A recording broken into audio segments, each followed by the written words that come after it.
प्यारे देशवासियों, आज का ये बजट इंटरिम बजट तो है ही, लेकिन ये बजट इंक्लूसिव और इनोवेटिव बजट है।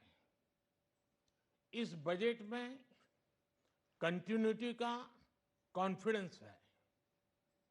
ये बजट विकसित भारत के 4 स्तंभ युवा, गरीब, महिला और किसान सभी को एम्पावर करेगा।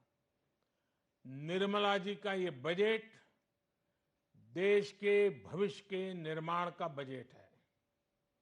इस बजट में 2047 के विकसित भारत की नींव को मजबूत करने की गारंटी है। मैं निर्मला जी और उनकी टीम को बहुत बहुत बधाई देता हूं। साथियों, इस बजट में युवा भारत की युवा आकांक्षाओं का, भारत की यंग एस्पिरेशंस का प्रतिबिंब है। बजट में 2 महत्वपूर्ण निर्णय लिए गए हैं।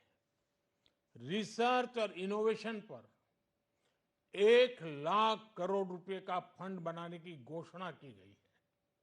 बजट में स्टार्टअप्स को मिलने वाली टैक्स छूट के विस्तार का भी ऐलान किया गया है। साथियों, इस बजट में फिस्कल डेफिसिट को नियंत्रण में रखते हुए कैपिटल एक्सपेंडिचर को 11,11,111 करोड़ रुपए की ऐतिहासिक ऊंचाई दी गई है।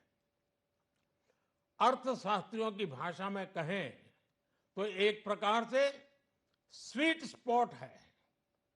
इससे भारत में 21वीं सदी के आधुनिक इंफ्रास्ट्रक्चर के निर्माण के साथ ही युवाओं के लिए अनगिनत रोजगार के नए अवसर तैयार होंगे। बजट में वंदे भारत स्टैंडर्ड की 40,000 आधुनिक बोगियां बनाकर उन्हें सामान्य यात्री ट्रेनों में लगाने का ऐलान किया गया है।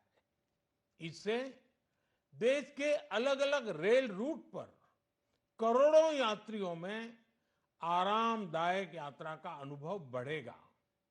साथियों, हम एक बड़ा लक्ष्य तय करते हैं, उसे प्राप्त करते हैं और फिर उससे भी बड़ा लक्ष्य अपने लिए तय करते हैं।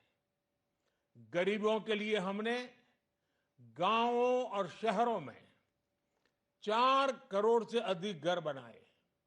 अब हमने 2 करोड़ और नए घर बनाने का लक्ष्य रखा है। हमने 2 करोड़ महिलाओं को लखपति दीदी बनाने का लक्ष्य रखा था। अब इस लक्ष्य को बढ़ाकर 3 करोड़ लखपति दीदी बनाने का कर दिया गया है। आयुष्मान भारत योजना ने गरीबों की बहुत मदद की है। अब आंगनवाड़ी और आशा वर्कर, उन सबको इस योजना का लाभ मिलेगा।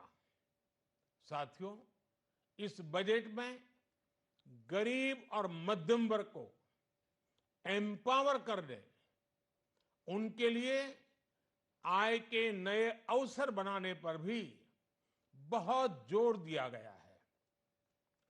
रूफटॉप सोलर अभियान में 1 करोड़ परिवारों को सोलर रूफटॉप के माध्यम से मुफ्त बिजली प्राप्त होगी।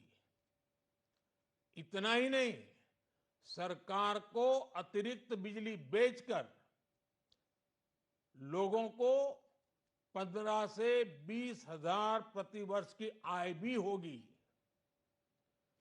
और ये हर परिवार को होगी।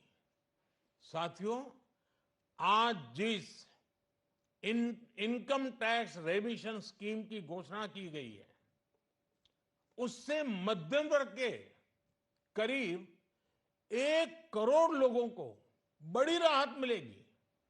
पिछली सरकारों ने सामान्य मानवी के सिर पर दशकों से ये बहुत बड़ी तलवार लटका कर रखी थी।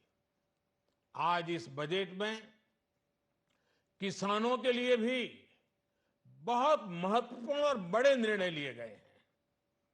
नैनो डीएपी का उपयोग हो, पशुओं के लिए नई योजना हो, पीएम मत्स्य संपदा योजना का विस्तार हो और आत्मनिर्भर ऑयल सीड अभियान हो। इससे किसानों की आय बढ़ेगी और खर्च कम होगा। मैं एक बार फिर सभी देशवासियों को इस ऐतिहासिक बजट के लिए शुभकामनाएं देता हूं। बहुत बहुत धन्यवाद।